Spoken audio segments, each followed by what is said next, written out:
Vous savez qu'à l'émission, on aime vous parler des entreprises de chez nous, les géants qui nous font rayonner partout dans le monde, ou encore les plus petites entreprises qui se démarquent et qui demeurent le cœur de notre économie. Et là, asseyez-vous bien comme il faut. L'entrepreneur que nous allons vous présenter, vous n'êtes pas prêt de l'oublier. Il a créé l'entreprise Bolly, qui fabrique de la cire pour les bâtons de hockey. Au moins 2 joueurs des Canadiens utilisent ces produits et il n'a que 13 ans. On va aller le rencontrer ce soir en direct de son usine de production dans le bas du fleuve, dans le garage de la famille. Olivier Leblanc, fondateur de Bolly, bienvenue à l'émission. Salut. Comment vas-tu? Bien, vous? Numéro 1, ça a été une grosse journée à l'école? Ouais, c'était long. C'était long? Là, je te retrouve dans ton deuxième quart, ton quart de travail. Puis je veux commencer par le commencement, Olivier. D'où t'es venue l'idée de te lancer en affaires en créant de la cire pour les bâtons de hockey? Vu que je passe beaucoup de temps dans les arénas, puis j'aime ça jouer avec mon bâton puis le TP, ça m'a eu l'idée de mettre une substance par-dessus ma palette pour que mon tape dure plus longtemps puis je le change moins souvent. Alors là, tu as développé ta propre cire et puis tu as commencé à la vendre. Puis à un moment donné, il y a même des joueurs du Canadien, des joueurs professionnels, il y en a même qui l'ont probablement amené aux Jeux olympiques. D'où t'es venue l'idée de partir ta cire? Tu sais, comment t'en es venu à concocter ça dans le garage où je te retrouve ce soir? C'est avec un mélange de cire de qualité, puis en faisant des tests aussi. J'ai passé presque 3 à 4 mois à faire des tests avant de trouver une bonne recette. Et là, tu as trouvé la bonne recette, et là, tu as des joueurs professionnels, je pense à Zachary Bolduc, Alexandre de Texier, qui l'ont carrément adopté. Ouais, eux, avant chaque game, ils vont sniffer la cire bleue, parce que c'est elle qui sent le meilleur. Avant chaque game, ils font ça les deux ensemble. Puis on a su ça après Noël un petit peu. Et là, tu es devenu une vedette. J'ai envie de dire une vedette dans le monde du hockey, dans les entreprises qui gravitent autour du monde du hockey. Tu as vendu 6000 pots de cire depuis l'été dernier. Ouais. Et tu fabriques tout ça à partir du garage de chez tes parents. Ouais. Peux-tu nous montrer Exactement. ça? Parce que je pense que c'est ton employé, ton père, qui est derrière la caméra ce soir. Peux-tu lui demander de nous montrer comment tu fabriques ça, de la cire? Bon, je commence par verser la cire qui est dans des gros pots qui sont ici. OK. Après, je viens les renverser. Je vais vider la cire à l'intérieur de ce petit pot-là, puis je viens les verser délicatement dans les petits moules ici, jusqu'à temps que le moule soit rempli. Et là, donc, tu verses ça, c'est fait à la main, c'est artisanal. Est-ce que tu as des ingrédients secrets qui font en sorte que tu as la meilleure cire pour les bâtons de hockey?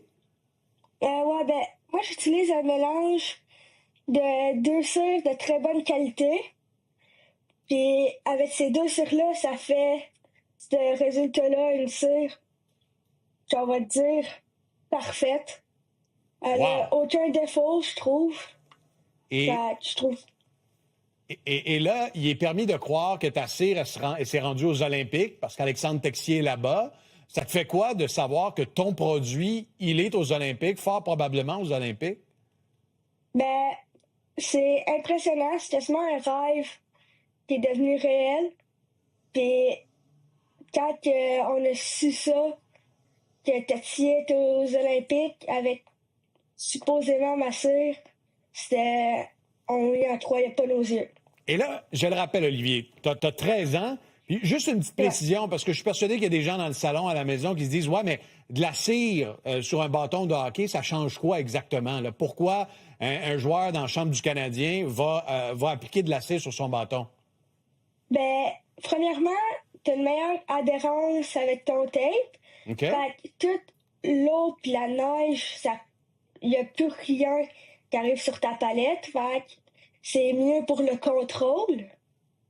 Puis sinon, je fais de la collante aussi, plus pour faire des tricks comme le Michigan.